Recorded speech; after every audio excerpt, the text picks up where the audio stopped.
What you're about to see are the events that led to 4 fatalities and 2 injuries on the Romero fire on October 7, 1971. The fire started at 1545 on Romero Canyon and Bella Vista Road and spread upslope to the north. It had burned 500 acres by 1800, as shown by the gold-shaded area labeled October 6. The nighttime down canyon winds pushed the fire southeast into Toro and Oil canyons, above the communities of Summerland and Carpinteria, as shown by the dark-shaded area labeled October 6 and 7. Fire weather observations at 1400 were temperature 100 degrees, relative humidity 9%, wind southwest at 8 miles per hour, 10-hour fuel stick 1%. Ignition component from the old danger rating system, 99. Fuels, mixed chaparral over 50 years old. This is fire behavior on the first afternoon, October 6th. You're looking northeast from Summerland. The first night, the fire burned into Toro and Oil canyons, destroying 4 structures. The entrapment and fatalities occurred in Santa Monica Canyon the following night. By 1000 on October 7th, the fire had reached the ridge between Arroyo Paredon and Santa Monica Canyons. The north, west, and south portions of the 3,500-acre fire were partially contained. The east flank was completely open, but was holding with retardant drops. This is looking into Santa Monica Canyon with a backing fire on the afternoon of October 7th. Note the heavy fuel and steep terrain. This is a view of the entire fire, looking north from Highway 101.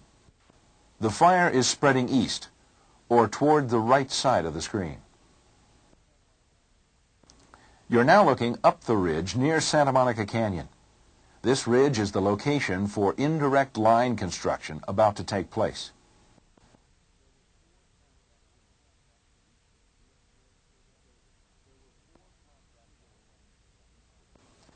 There were 4 contract dozers, each with a U.S. Forest Service dozer boss, assigned to complete the line construction.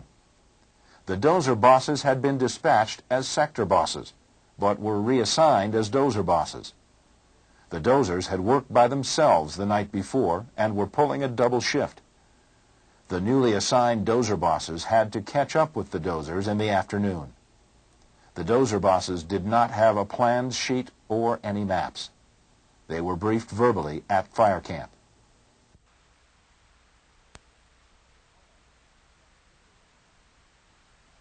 The plan was to construct indirect line on the east side of the fire up a side ridge to the main Camino Cielo ridge. Firing and holding of the completed line was proposed for the night shift California Department of Forestry hand crews. However, the hand crew supervisor decided to wait and see what the winds would do before committing his crews to the firing and holding operation.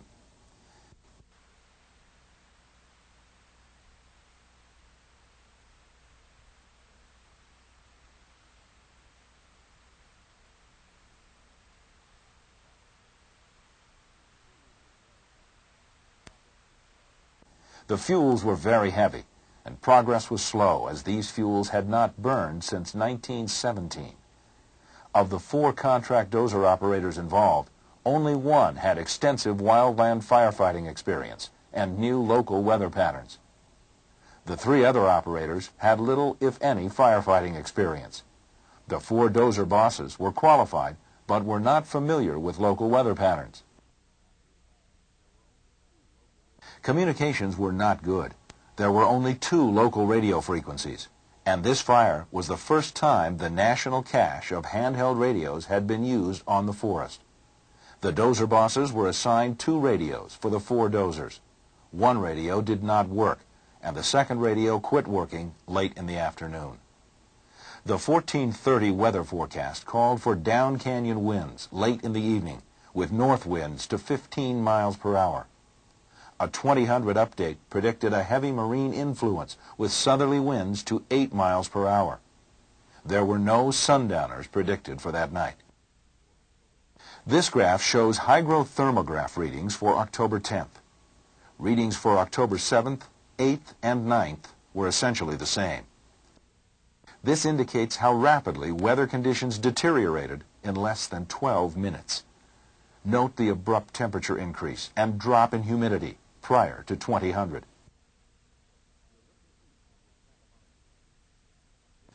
You're looking east into Santa Monica Canyon. This shows fire activity at about 2100 the night of October 7th. The dozer operators were working their second shift. Fatigue, darkness, and increasing fire activity began to worry them. They decided to return to camp and work back down their fire line to its intersection with the Edison Power Line Road. At the intersection, the experienced local operator recommended they take the Edison Road out. However, the other operators had heard that the road was heavily overgrown with brush and was not a good escape route. The experienced operator and his dozer boss thought they had convinced the others to use the Edison Road and began to lead the way out. The three other dozers made the decision to go back up the fire line they had just pushed to a safety zone on top of the ridge by a power line tower. The local experienced operator and his dozer boss hurried west on Edison Road toward a staging area, with spot fires chasing them. They arrived safely. The three dozers that proceeded back up the fire line found themselves trapped short of their safety zone. The last dozer in line was caught by the flames first. The operator jumped off, and the dozer rolled back down to the Edison Road intersection with the fire line.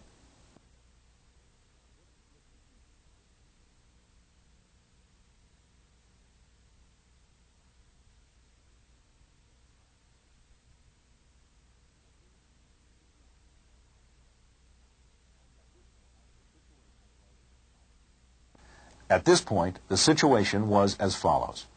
One dozer is out of danger, having taken the Edison Road out. One dozer is abandoned. The dozer highest on the ridge now has two operators on it. The second dozer has one operator and three dozer bosses on it. The fire is on both sides of the ridge, and the dozers are unable to go forward or backward because of the flames and heat impact. Here you see the fire intensity rapidly increasing under sundowner conditions. The time is around 21:30, the night of October 7th. The fire is about 2 to 3 miles away from the camera. Note a firestorm developing, with flames reaching 200 to 300 feet in the air and spotting half a mile ahead of the fire down in the canyon. As the camera looks northeasterly, at the head of Santa Monica Canyon, you see whirlwinds are developing, and area ignition is occurring. The roar at this point was deafening to observers 2 miles away. The firestorm pushes a flame front 1/4 to 1/2 mile wide out of Arroyo Paredon Canyon into Santa Monica Canyon and causes a massive whirlwind.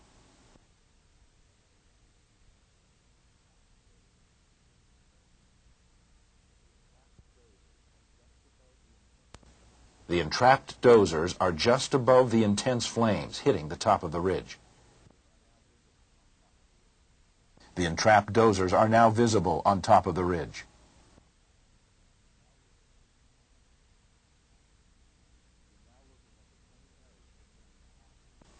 You're now looking at the same area the morning after the entrapment.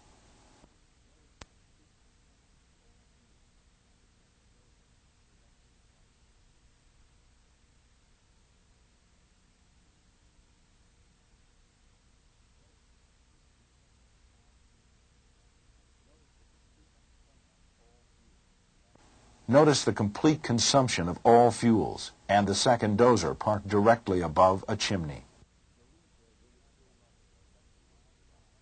The lead dozer was still running when rescue workers arrived.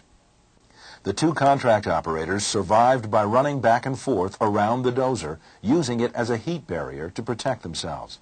They were dressed in loose, heavy canvas jackets. At the second dozer, the rescue workers found 4 fatalities. 2 individuals were found under the dozer, 1 individual was found behind the blade, and 1 individual was 15 feet from the dozer. The dozer operator had tried to dig a hole for the victims to get into.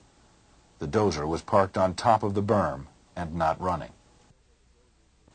You are looking up the ridge in the area where the dozers were working. Notice the steepness of the slope and narrow ridge. This is the abandoned dozer where it rolled back down the fire line to the intersection with the Edison Road escape route. The fuels in the area are only partially burned, indicating lower intensity fire behavior. The intensity of the fire was enough to cause a power line tower made of metal to twist and collapse. You have just seen the events that occurred on the Romero fire. The instructor will now facilitate a discussion about the use of fire safety guidelines by the involved personnel, the strategic and tactical decisions that were made, and the human factors that contributed to this burnover incident.